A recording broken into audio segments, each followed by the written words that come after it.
Welcome back to the first afternoon of the IISD Trade and Sustainability Hub. For those of you who are joining us for the first time this afternoon, and for those of you who are joining us online, welcome to Abu Dhabi, in a sense, the United Arab Emirates, where we're running this Trade and Sustainability Hub just alongside the WTO's Ministerial Conference, the 13th Ministerial Conference. I haven't met all of you, so for those I haven't met, my name is Alice Tipping, and I'm the Director of the Trade and Sustainability Work at the IISD.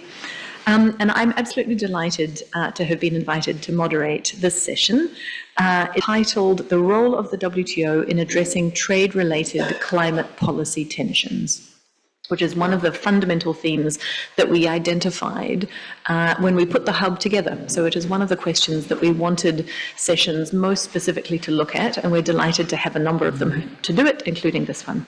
Let me tell you a little bit just about the session, and then I'll introduce the panelists who we'll hear from, and I'll explain a little bit about how this is going to go.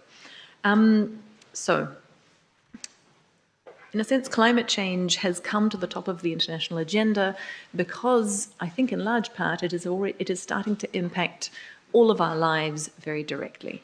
But on a broader scale, climate change is also deepening existing vulnerabilities and deepening and potentially perpetuating inequalities between communities and groups.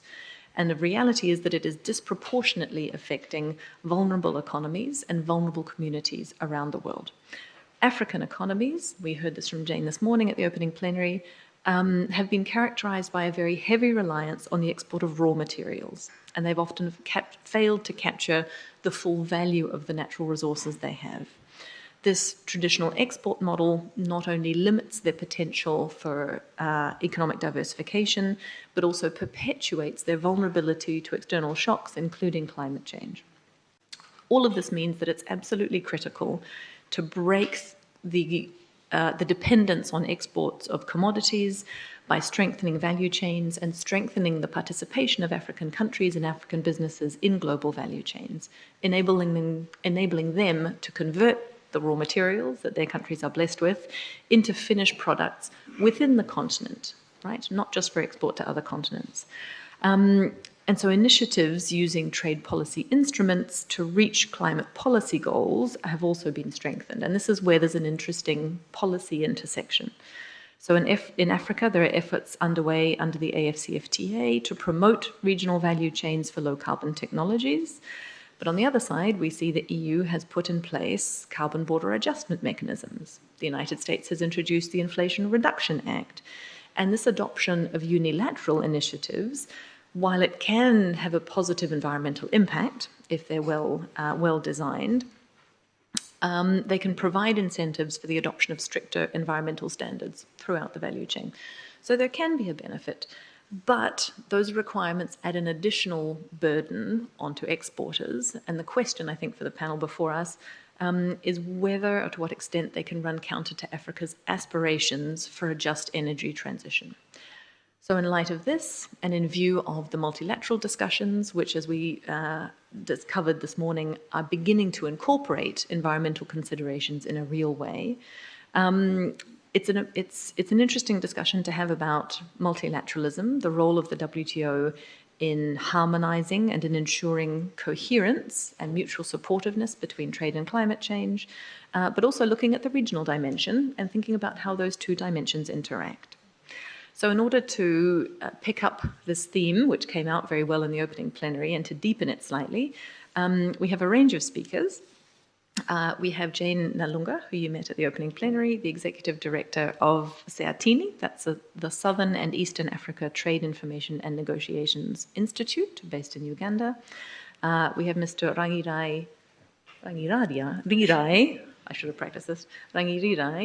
Machedmedze, who is the coordinator of the SEATINI in Southern Africa. And then we have at the end a video message by Ms. Faith Lumonya, who is the Economic Justice and Climate Action Program Lead of Akina Mama wa Afrika.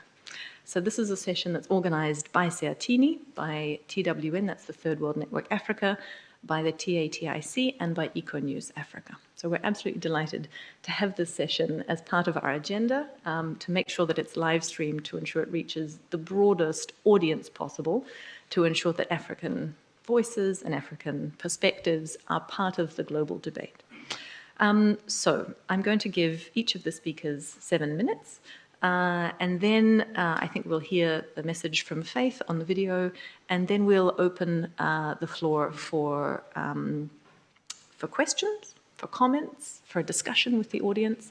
And I think at the end, if we have time, I'll give each of you perhaps 3 minutes just for some final concluding remarks, key messages that you'd like the audience to take away from this discussion. So all of these speakers are here because they have a vast range of professional experiences in policy research, in analysis and advocacy, on multilateral trade agreements, on investment regimes, and in particular, the interaction between those policy frameworks and the realities of Africa and African businesses. So I'm really looking forward to this discussion, and I'm expecting to learn a lot. Jane, would you like to start with your opening remarks? Go ahead, please. Thank you so much, Alice, and good afternoon. Our session today is about, like Alice has pointed out, the intersection between trade policy and climate policy, and looking at those tensions and how those tensions can be resolved to ensure that trade works for, addresses the climate change challenges we are facing. Maybe a little context again. Africa, as you know, I'm going to talk about, from the perspective of Africa. Africa, like Alice has pointed out, our economy is based on mainly agriculture. 60% of Africa's mechanized trade exports revenue from raw materials from agriculture. So agriculture is very important, but what is also important is that way agriculture is organized in Africa, mainly small-scale producers who are still relying on the weather, on nature. People asking, when is it going to rain? It hasn't rained. When are we going to plant? That's the nature of mainly almost 70% or 80% of our agriculture. That's where we are. With very limited irrigation, So small-scale producers, women, depending on nature. So that whole issue around climate change is very, very critical to us. And I think it's really important to link, to see how trade can be able to, trade can help in addressing the climate change crisis.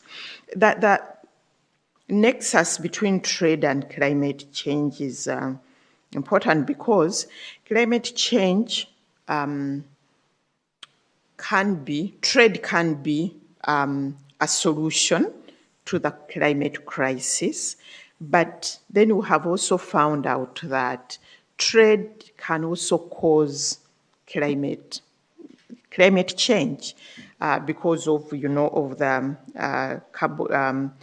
greenhouse gas emissions.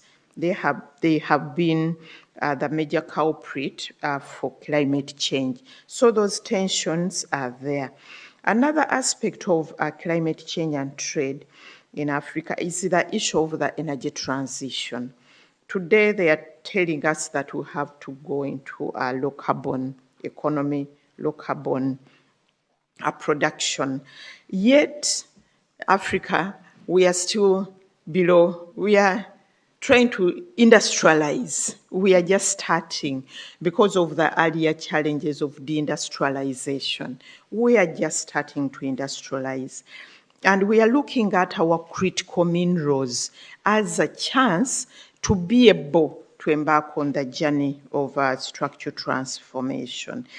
So that whole trade policies around the critical minerals, the issues around energy transition are critical for us to be able to transform our economies, to structurally transform our economies while reducing, while ensuring that we are not emitting a lot of green gases. So there are all those tensions, and those tensions also beg the question of what kind of trade policies should be in place.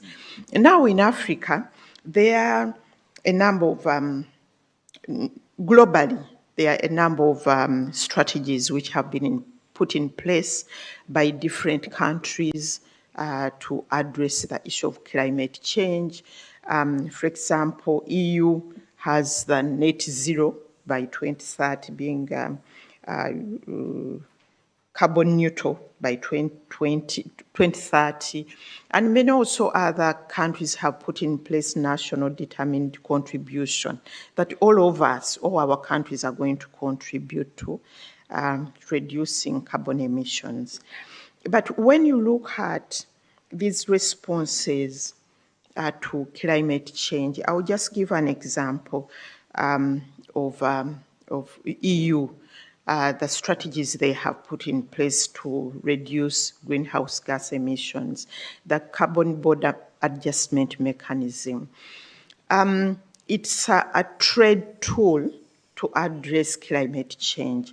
But when you look at it, that the carbon border adjustment mechanism is hurting more the economies in Africa than it's going to hurt the economies in Europe. For example, that it's CBAM, the carbon border adjustment mechanism. It's targeting steel and aluminium. You take an example of South Africa. According to a study undertaken by South Center, South Africa exports around $1 billion of steel to EU and around $78 million of aluminium to the EU. And this trade is going to be affected. Yet when you look at Africa's contribution to the climate change problem, it's just about 2%, of our contribution to what's happening to the emissions. And then when you look at CBAM, how much it's going to contribute to carbon reduction, the study says it's just about 0.6%. We have had a number of discussions around CBAM, and some people are telling us that no, CBAM is not really about carbon reduction, but about leveling the field so that producers who are producing in Europe are not taken advantage of. That if a company is producing steel or aluminium in Africa, they are taxed. So what I'm trying to say is that we are looking at trade solutions to climate change, which solutions are not going to work for climate change. Another solution which has been put on the table is carbon trading. Africa, we are being told you can trade, you can be carbon sinks, but that means that we have to give away a lot of our land, grow trees, and, start trading in carbon. So the tension here also is that, are we addressing the climate crisis, or are we looking at more trade? So the tension is also about looking at how do we balance what kind of trade policy can really work for climate crisis. And also this begs the question of what should be the role of the WTO in addressing these issues. there, maybe I will leave that to my colleague Rang. What are those specific issues that can be addressed in the WTO? But in conclusion, what I want to say is that we need to ensure that the WTO works closely together with the UNFCCC, to ensure that they are complementarities, to ensure that each organization is not going to different directions. And then at national level, there should be certain actions, but the national level actions should be supported by the multilateral organizations and the multilateral trading system. I'll stop there. Thank you. Well, Jane, thank you very much. I think you've put on the table there essentially a really nice chronology of the issues and how they emerged, right? Challenges of deindustrialization at the beginning, and then the efforts of African countries essentially to reindustrialize in some senses, but in a very different world, right? In a world where there's huge demand for critical minerals, in a world where efforts like CBAM put barriers, essentially additional costs on exports into some particular markets, and where there's pressure, as you were saying, to use available land to store carbon. There was one thing that you didn't mention that I'd be really interested in if you have any thoughts after Ranga. So one of the things that we see many countries doing in response to CBAM is starting to introduce their own carbon pricing systems, right? So we've seen a number of countries essentially go through the process of thinking, well, if I am going to pay for carbon emission, if my businesses have to pay for carbon emissions, I would prefer that they were paying me, the domestic government, for those carbon emissions as part of a domestic carbon pricing system, rather than paying the EU, frankly. Which is what the CBAM would involve, right? Paying for your emissions, but paying them into the EU's coffers. And so we've seen a number of countries, exporters into the EU, go through that process of accelerating their own thinking about carbon pricing.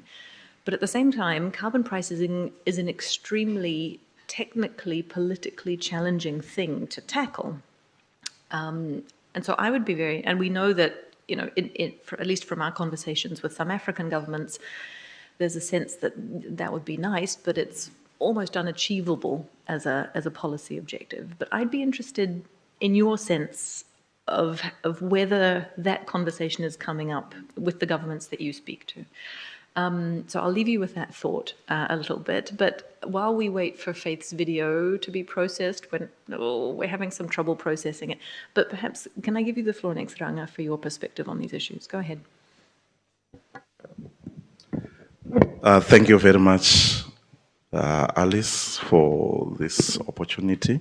And thank you, Jane, for putting into context the discussions that we have in front of us.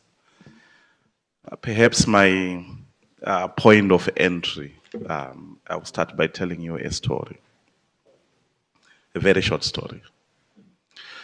Last week, I went to a funeral, and I traveled from Harare to a place that is 140 kilometers away from Harare, which is called Kadoma, to bury a friend's mother. And along the way, between Kadoma and Harare, it's all farmland. It's a farming area. And as I was looking on both sides of the road, I was seeing the sorry state of the crops that you have along the way. All the maize has wilted. The soya beans along the way has wilted. And Zimbabwe is a tobacco growing country. I was looking at the tobacco, it has wilted. So I was discussing with my colleague to say, we are at the peak of the rainy season. And this is what we are witnessing.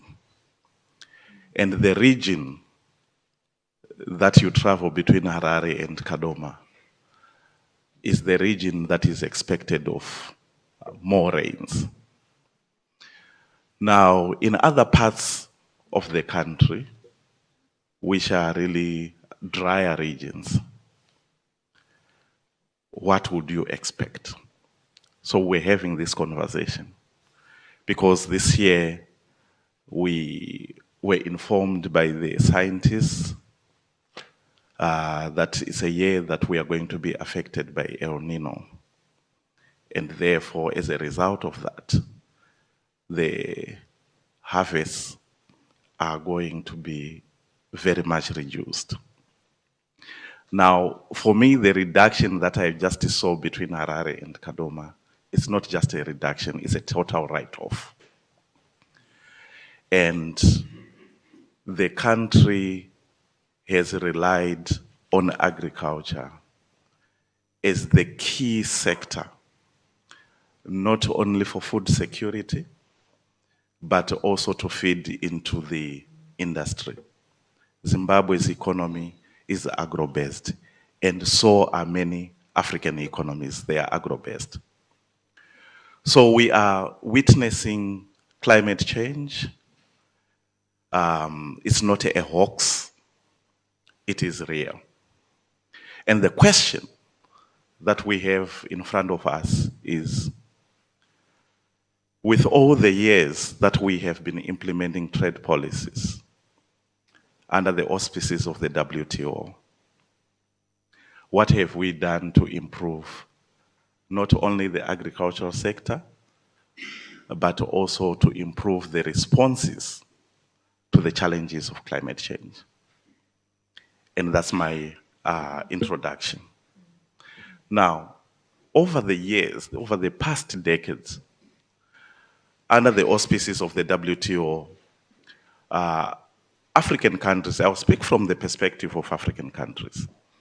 African countries have witnessed a massive erosion of policy space in terms of their developmental objectives.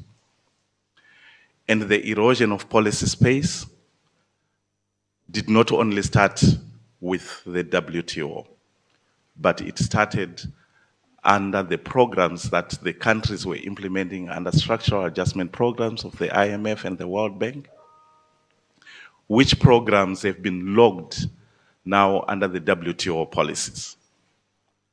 That is the programs of liberalizing trade.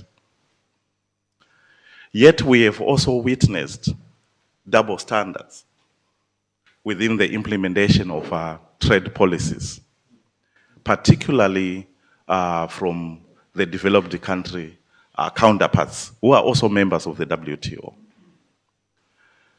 Currently on the table, we have agreements that are being negotiated under fisheries, and at the heart of this is the issue of subsidies. And the subsidies are not only being experienced in the fishing industry, but we have seen them in the agricultural sector, where quite a number of countries have subsidized their agricultural sectors to the extent of affecting the profitability of African countries. Now, all these things are happening under the auspices of the WTO, and we are asking the question whether the WTO will be able to right the wrongs of the past that we are now suffering from. The policy space that I'm talking about is where developing countries, for example, they cannot discipline the kind of, or regulate the kind of unsustainable production practices that they are experiencing in their own backyards as a result of companies racing to the bottom only for profitability cases. We have seen land grabs for the production of not only cash crops, but also we have seen the deindustrialization that Jane talked about, deindustrialization, de-agriculturalization, where the majority of countries cannot produce food for their own people, but have gone in a direction where they are producing cash crops to satisfy the international market. And in this process, in the production of cash crops, we have also seen the commodification of seeds, the commodification of water, and the commodification of other resources. Seed is technology. And very few farmers can afford the technology before them because they have been told not to save their own seeds, but to rely on hybrid seeds or on seeds that are genetically modified, seeds that require much water for them to produce what they are supposed to produce. Yet they can't afford that. And in some cases, the seeds also require certain technology for them to be activated to germinate. You have to buy that. So we have seen the commodification of this. And if you link it to the challenges of climate change that we are experiencing right now, you will realize that it is the small farmers at the end of the day, the small producers at the end of the day, that are going to bear the brunt of climate change. And not only that, the knock-on effects, the snowballing effect that you will experience across the industries that are linked to agriculture, it's massive. So these are the kind of challenges that we are seeing if you look at what the WTO policies, the trade policies under the auspices of the WTO have done on the prospects for development for African agriculture, as well as the industrialization capacities of African countries. Now, we are grappling with challenges of intellectual property rights. I have talked about it in relation to seeds, but we are also experiencing challenges with the application of intellectual property rights in other sectors, like the health sector, which are already also affected by climate change. And you have got also these other policies that may not be directly linked to climate change, but will exacerbate the challenges in those sectors like the health sector. And all these policies, they are still under the domain of the WTO. And still the question is, will the WTO be able to deliver and extricate countries from the jaws of poverty, from the jaws of deindustrialization, from the jaws of de-agriculturalization? Especially given the challenges that we see now within the multilateral trading system, which some countries are saying they are supporting multilateralism, yet they are implementing unilateral measures, especially those related to CBAM that Jane talked about. About 3 weeks ago, I attended a meeting of countries from Southern Africa and Eastern Africa that are implementing the economic partnership agreements with the EU. And all the member states, there are 11 countries from Southern and Eastern African countries that are implementing these economic partnership agreements. They raised the issue of CBAM as one of the most challenging unilateral measures that they have come across. And currently, some of the countries are negotiating with the EU trade and sustainability chapter in the economic partnership agreements. And that trade and sustainability chapter has got serious challenges related to what the EU is demanding that countries must implement in order to combat climate change. Now, as I just close, I'm realizing my 7 minutes up. I just want to emphasize the fact that the development space right now is highly contested. And in this contestation, it's important that the issues around special and differential treatment are highly put on the agenda, and they are made an integral part of any negotiation that is taking place, particularly for African countries, if we are to combat climate change. Then secondly, there is need to uphold multilateralism, as it may only be the only way forward, but of course the WTO has to go back to the basics. If you go back to the original objectives of the WTO, which unfortunately has been twisted along the way in terms of the negotiation, the direction in which they have taken place, we have left out the issues of employment creation, decent work, protection of the environment. All these are part of the Marrakesh Agreement, but we have drifted away from that, and there is need to go back to those basics, to the original objectives of the WTO if it is to deliver. Then the reforms that are currently taking place, we believe that the reforms that are currently being negotiated should lead to the WTO taking stock of itself for it to deliver on its mandate. I'll come back to some of these issues as we discuss further. Thank you. Super. Thank you very much indeed, Ranga. I decided not to stop you because it was so interesting. So thank you. We do have now Faith Lumonya's video. We're going to double check that it works. But here it is. Faith. Faith, the floor is yours.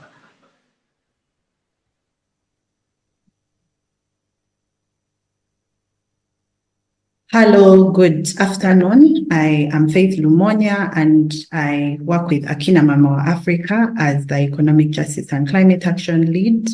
I am based in Kampala in Uganda. Akina Mama Africa is a Pan-African feminist leadership development organization, and we do work around economic justice and climate action, sexual reproductive health and rights, as well as work with women political leaders. And so we do, a lot of the work that we do focuses on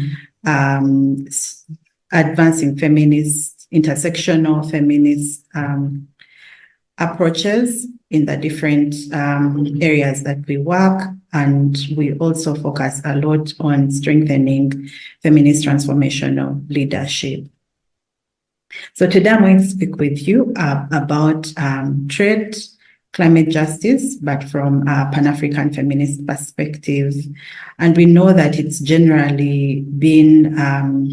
generally acknowledged that women and women in their different diversities, and particularly those within the global South and especially Africa, will bear the biggest brunt of climate change. And this is why when we are discussing the need for us to address the climate crisis, but also the different ways in which it can be addressed once and for all, we emphasize the need to address the root causes of the climate crisis, as opposed to focusing on addressing the symptoms of the crisis.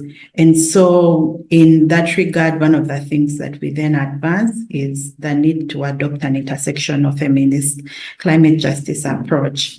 And this approach is based on our acknowledgement that climate action, must be contextual and applicable, and it must recognize that our history and our lived realities shape the ways in which we are able to adapt or not adapt to the climate crisis and to the different disasters that occur.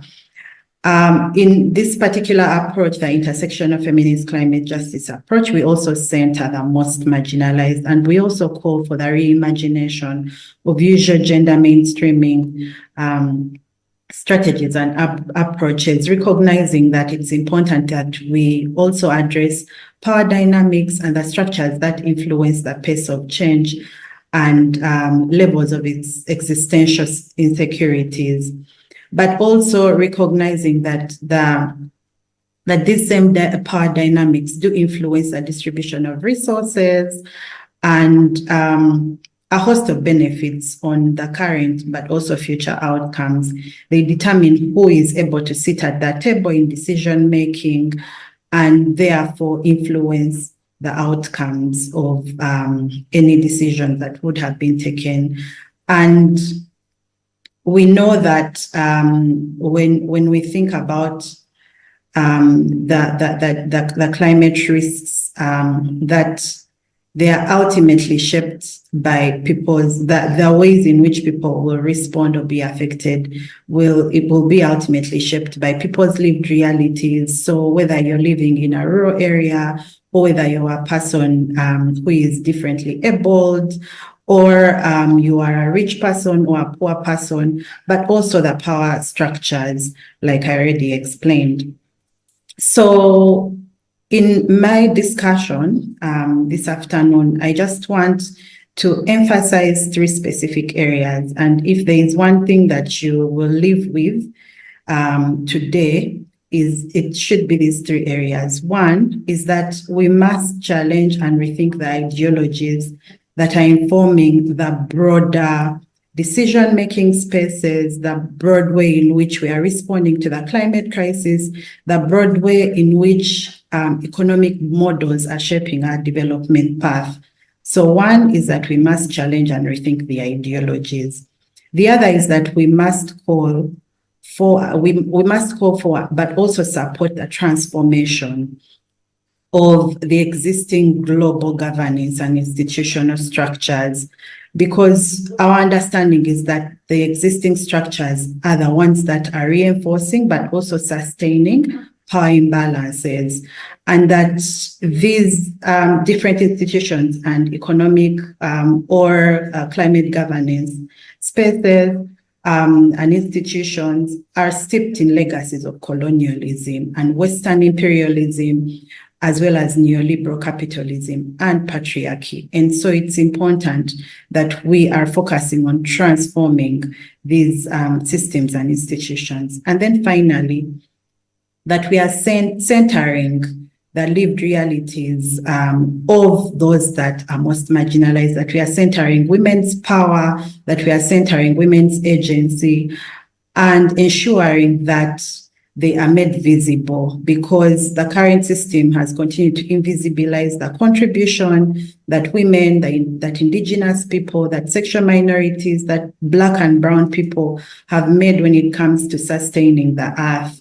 And it's important that we begin to center and begin to visibilize the contribution that they are making. We believe that the economic crisis and the climate crisis are mutually exclusive. And so we cannot address one without addressing the other. Or to put it differently, we need to address one to be able to address the other. So in this case, and as we discuss during this particular space, during the WTO ministerial conference that will be happening this week, it's important that we seek to contribute towards addressing the current economic models, because they are responsible for the climate crisis. The urgency to reform the current global economic architecture, which is steeped in neoliberalism and has for a long time upheld and directed has been directed by colonial and capitalist institutions like the IMF, like the World Bank, like the World Trade Organization, like the OECD, has for long been argued. And recent reports by the United Nations have also intensified in their critique when it comes to emphasizing the need for these institutions to actually be reformed in the ways in which they are structured, because of the negative impact on the global majority. And this is basically contrary to the intended purpose for why they were established. And we are all familiar with why the WTO was established, but until today, it's failed to deliver, particularly deliver when it comes to the people, for the people of the global South. So, and we've seen that it has been through their excessive influence over policymaking and influence when it comes to shaping the global financial architecture, influence when it comes to generally shaping the ways in which whether it is trade or investment, or corporate accountability is handled. And we've seen that increasingly they've become unaccountable institutions and have eroded human rights. They have eroded the democratic processes. And that's why our reform is urgent. And our reform is urgent also because when we think about the climate clock, it's ticking every other day. And unless reforms are undertaken, development challenges like the climate crisis will not be addressed. From a trade perspective, there's usually this narrative that everything is tradable. And indeed, everything may be tradable, but should everything be tradable? Because currently, the environment has been put into the marketplace. We are seeing increasingly the push for carbon credits and carbon sinks. And we've seen that communities have been pushed out of being able to access, for example, natural growth forests. And yet these natural growth forests do provide more than just the environmental services. They also contribute towards sustaining livelihoods, whether it's in terms of health or it's in terms of food sovereignty and food security. But we've seen that increasingly environmental goods and services have been put into the marketplace. And now neoliberal capitalists are even making an argument that it's important that we discuss the pricing of these goods and services. And indeed, when you think about, because it's not just the neoliberal capitalists, it's also certain actors within communities, because of the ways in which communities are also being unfairly compensated. And yet they are the ones who have invested their time and their resources to grow and sustain and care and nurture for some of these natural growth forests, for example, but also and the ways in which the natural growth forests also contribute towards sustaining the air that we are always breathing.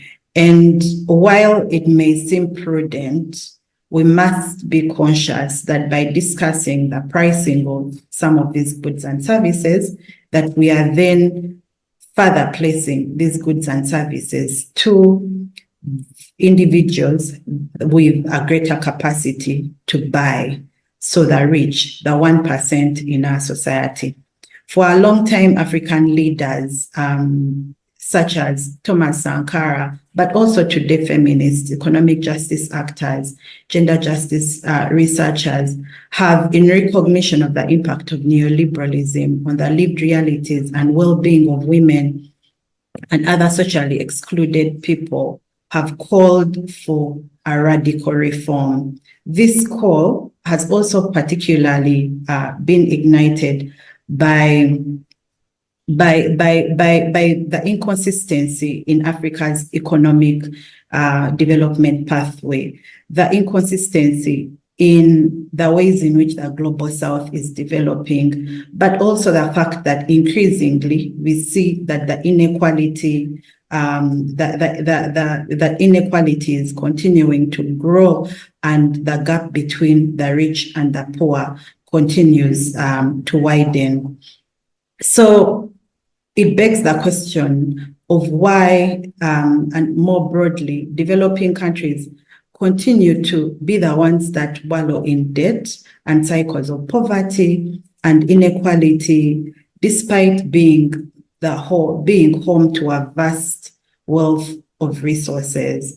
And this particular question is very important right now as we talk about the so-called critical minerals and the fact that now Africa has been placed as one of the sources, the critical sources of some of these resources.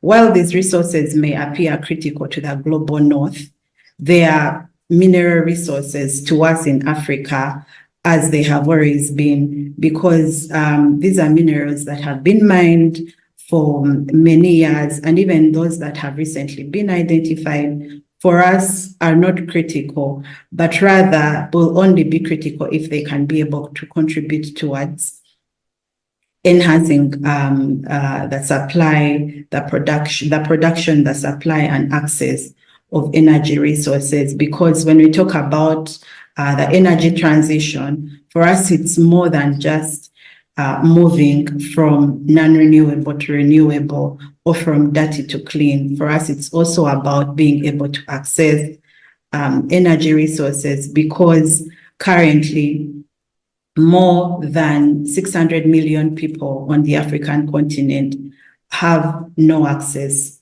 to energy resources. But also the other question that is important to ask is why women and other socially excluded people, despite years of continued women economic empowerment, are still the ones that are facing gender inequality, and specifically gender-related economic inequalities. And finally, to also reflect more broadly, and I think for me this is also critical because the WTO has been central to promulgating the idea of liberalization. And so it's important to ask ourselves why, even after so many years of liberalization, the percentage of those that still live below the poverty line is much higher than those that than the 1% who live lavishly in wealth. So as I conclude, I would like to emphasize that in the discussions that will happen, whether it's in terms of the negotiations around agriculture or negotiations around intellectual property, e-commerce, among others, it's important that we are centering the most marginalized, their lived realities and experiences, but that even as we begin to pivot towards thinking about how the WTO as an institution can contribute towards addressing the climate crisis, for us from a feminist perspective, it is important that the WTO seeks to first and foremost transform the ways in which it currently operates, but also contributes towards reforming the global economic architecture, because the current economic models that we have adopted are responsible for the climate crisis. We must be able to emphasize corporate accountability and hold corporations accountable for the ways in which they are producing. We must be able to ensure that climate finance is directed to indigenous, locally led solutions that do not further contribute towards worsening the climate crisis. So for instance, ensuring that intellectual property laws and policies and agreements do not undermine indigenous seeds and seed systems, because these are the seeds and seed systems that have sustained our food systems, that have ensured and guaranteed food sovereignty, and that have guaranteed that even amidst the climate crisis, communities can still be able to have access to food and do not have to rely on buying seeds and on buying fertilizers and pesticides, among others. We must be able to center the contribution of women and indigenous people, as well as, and specifically emphasizing women in their different diversities. I thank you all. Over to you, the moderator. Well, Faith, thank you very much indeed. If you're following us on the live stream, thank you for all of those comments. I didn't want to cut you off like Ranga because it was so interesting. We do have a little bit of time left just for some closing remarks, as I promised. I'd be really interested in Jane some of your perspectives on some of the issues that have come up: industrialization, agriculture, the question of social justice in the transition. And Ranga, there were a couple of points that you wanted to make towards the end, right? Just to make sure, there were a couple of topics that I think you wanted to bring in. And I can hear murmurs because we don't have time for questions and answers. If I open the floor now, you will all get cut off by the time the live stream stops. I can guarantee it. I see it happen. So as the hired hand of the moderating here, I am trying to make sure that both Jane is comfortable with the session and both the live streamers are. So all I can do is apologize and beg your indulgence, as the diplomats would say. But Jane, I do want to make sure you have the last word. Please go ahead, and then Ranga. Thank you so much, Alice.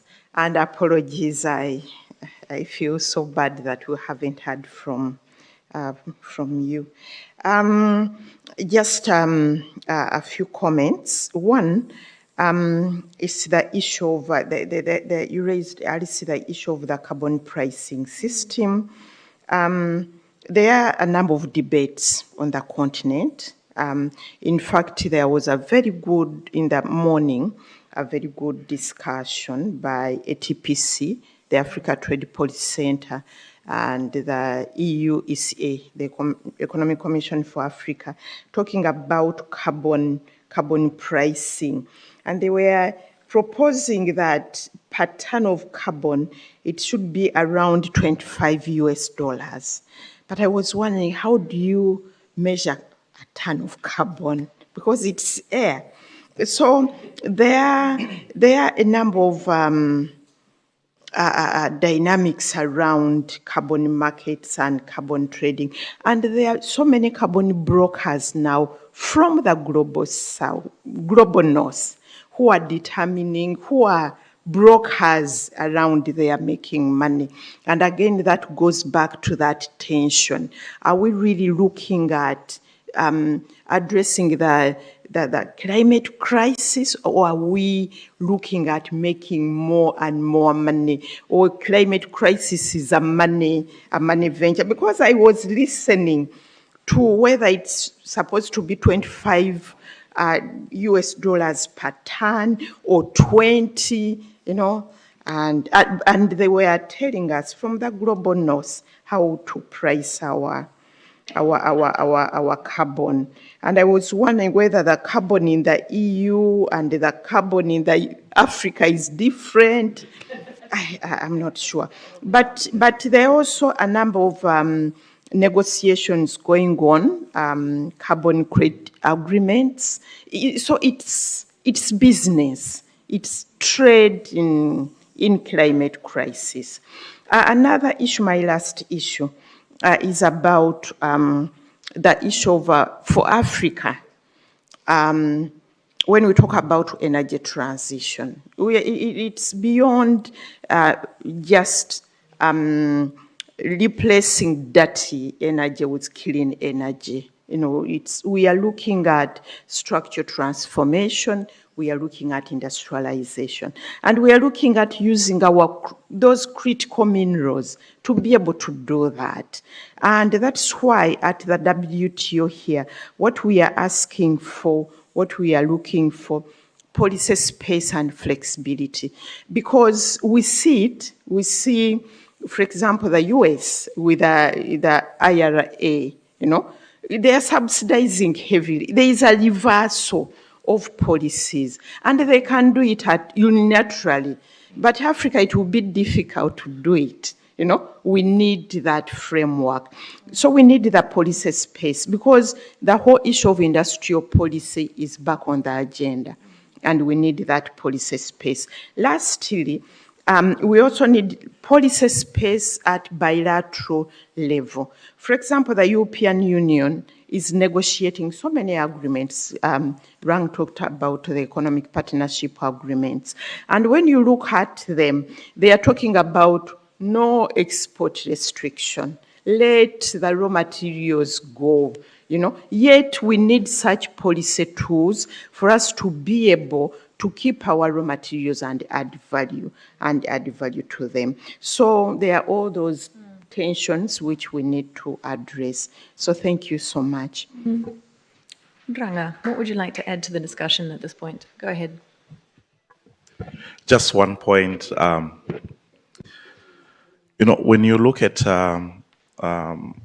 what is happening with regards to intellectual property rights, at the center office, one of the critical issues that developing countries have always been asking for, and which is not coming, is the issue of technology transfer.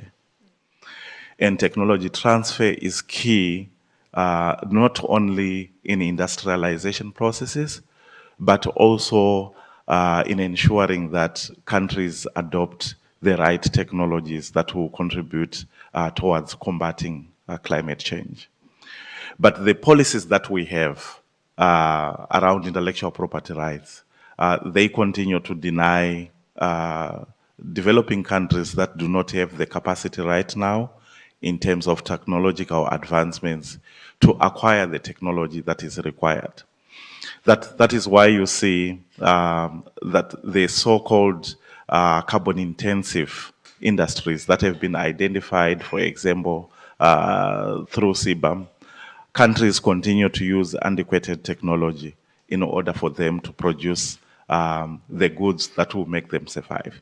So one of the critical areas that the WTO can play, if it really wants to play that role, is to ensure that technology transfer is made an integral part of any agreement that is agreed at the WTO. If we can move towards that direction to ensure technology transfer, then some of the challenges that we are experiencing now will be able to be overcome. And then finally, the issue of the moratorium on non-violation clause, which I believe is going to be extended. The WTO can also play a role in ensuring that countries use the flexibilities that are already included or embedded in some of the agreements that we have. As we speak, some of the flexibilities cannot actually be implemented because countries perhaps do not have those capacities, or some of them are afraid of implementing those flexibilities because of the pressure that they receive through the unorthodox means that you find at the WTO level, including even at the bilateral level. And again, I emphasize the point that multilateralism is the way to go. And if something could be agreed at the multilateral level in terms of ensuring that countries have technology, clean technologies, then we will be able to deal with the challenges that we are seeing in climate change and in different sectors that are also affected by climate change. Thank you. Ranga, thank you very much indeed. And rest assured, those of us who are watching the trade and environment debate in the WTO have seen and heard very clearly the Africa Group precisely put many of these points on the table, the technology transfer point, the need for policy space, particularly in industrialization. So yes, multilateralism, but when it works, right? And when it really responds to everyone who's in the community. We are smack on time. Thank you very much, all of you, for joining us. And thank you very much indeed, Faith, for your patience and your faith in our technical team who did manage to get the video working. So thank you very much, everyone. And thank you, Jane and Ranga, as well. Thank you. Thank you.